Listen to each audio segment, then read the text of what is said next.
Science and technology.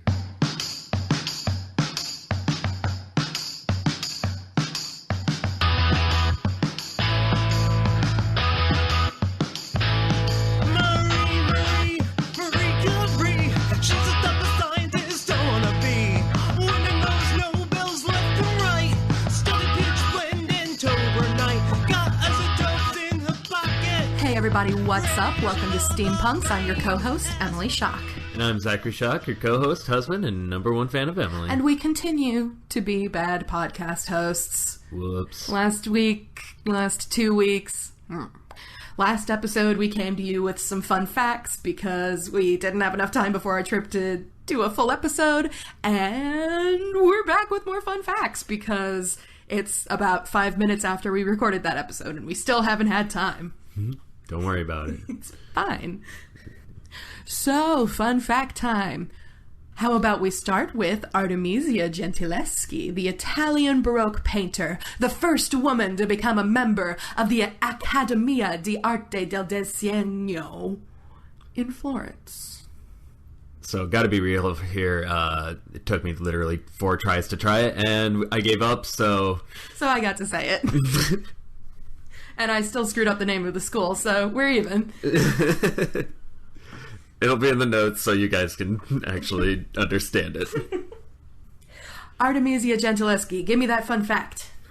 So, fun fact, she actually had a little bit of an advantage way back in the Baroque times, because since she was a woman, she would actually be allowed to paint live nude females. Okay. Very interesting. That would definitely give you an advantage over live male dressed as female and or not live female. It's just 2 circles, right? Have you seen some boobs in old paintings? They had no idea how they worked. And with that, next fun fact. All right, how about Hertha Ayrton? Okay, British engineer, mathematician, physicist, inventor, suffragette. So, after reading a paper to the Institute of Electrical Engineers on her work on the electric arc in 1899, Ayrton was elected to full membership 2 days later. Unlike the Royal Society, the IEE focused on her scientific ability rather than her gender. And that's such a common theme in a lot of these steampunks, is that the bigwig places that said, like, yes, you are a scientist, just wouldn't recognize them at all until years after their death. So that is a huge deal. One of her biggest thing with inventions, too, during World War I, she invented a flapper fan, which helped clear poison gas out of the trenches. So...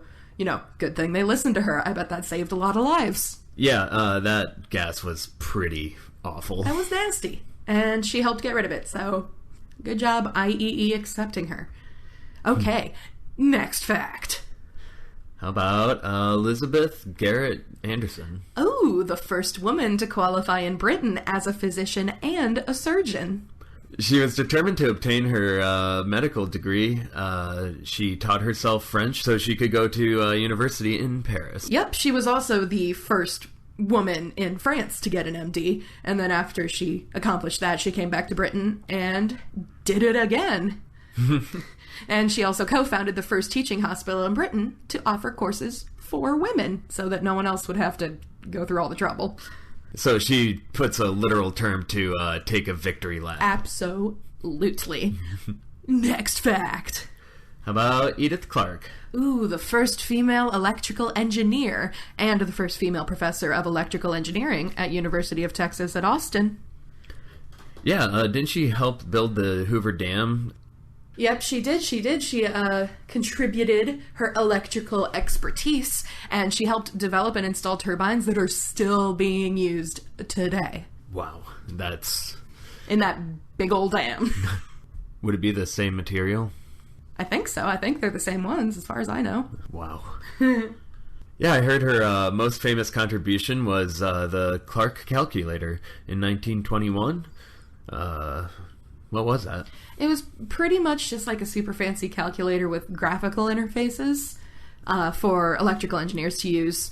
I mean, I guess it's popular for electrical engineers, but I feel like the Hoover Dam is more popular. Anyway. Yeah.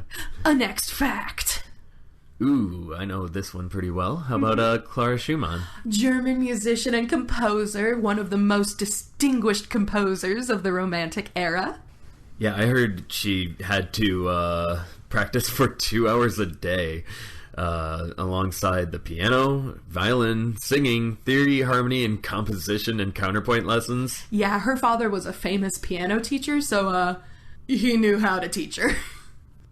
You know, it's pretty interesting considering today's practices, but she was one of the first piano players to perform without music. Yeah, just totally from memory, which is how you have to do it now in order to seem at all legit. Mm-hmm. Makes it a little difficult. A little hard. A next fact. Katherine Johnson. Ooh, African-American mathematician whose calculations of orbital mechanics as a NASA employee were critical to the success of the first and subsequent U.S. manned space flights. Also one of the main subjects in the movie Hidden Figures. Did her calculations play a bit in Sally Ride's Ride? Oh, definitely. Callbacks. Yeah, so didn't she actually went into second grade when she actually was supposed to be in kindergarten? Yep, by age 10, she was ready for high school, and she graduated summa cum laude at the age of 18, so she was pretty freaking smart. And now, the next fact. How about Frida Kahlo? Ooh, the Mexican artist, many portraits, self-portraits, works inspired by the nature and artifacts of Mexico. Yeah, along with a few Mexican hairless Zolo dogs, she actually owned a pair of spider monkeys. Yeah, she also had an Amazon parrot who would perform for pats of butter as a treat. Gross. A fawn, and an eagle that she nicknamed Gertrudis Cacablanca, a.k.a. Gertrude White Poop. She also made records by... long after her death, one of her paintings sold for $8 million, the highest auction price for any work by a Latin American artist. Wow. And now for the final fact. How about with our next full episode, Mary Anning? Oh, I love Mary Anning, English fossil collector, dealer, and paleontologist who made some of the most important scientific discoveries for the Jurassic Marine Fossil Library. Yeah, isn't she the one known for shells? Yeah, you know. Yes. I can't even say it. She sells seashells by the seashore was inspired by Mary Anning because that's what she did. She found seashells by the seashore and then she sold them to tourists. Now, isn't that a little supply demand? It's fine. Another fun fact about Mary, when she was 15 months old while being held by a woman under a tree, a storm rolled in very unexpectedly. Lightning hit the tree. All 3 women standing under the tree died, but Mary was fine. Is she also the one that, like, Rockabye Baby? No.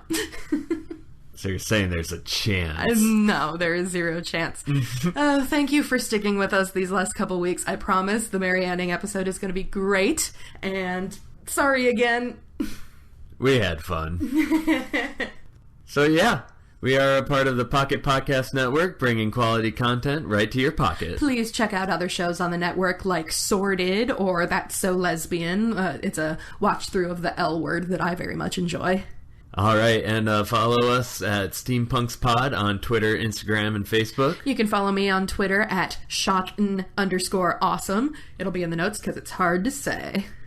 Thanks to the band The Crips for the use of their song Marie Curie for our intro and outro. I'm Emily. And I'm Zach. And keep flying, you beautiful, majestic, steam-powered horses.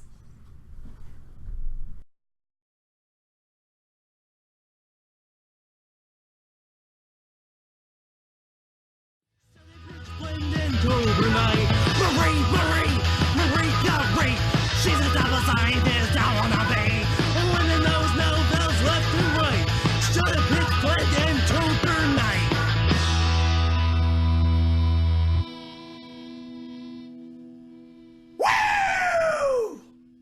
Hey, I'm Lachlan. And I'm a Jay. We're just two dudes who love ghosts, goblins, ghouls, and monsters so much that we've decided to create our own. Well, how about you give me an example? How do you feel about an electric boy who can only move on subway tracks? Or a sparkly light-up manatee who lives in the deep ocean? Or maybe a hairy office snack thief who uses his extra long arms to steal lunches? You know what? That sounds pretty good to me. Well, you can hear about all these things and more on The Ghoul Tank. Find us every other Friday on Apple Podcasts, Spotify, or wherever else you can download podcasts. Join us in our journey to create the next big cryptid.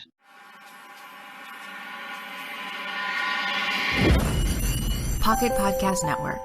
Quality programming.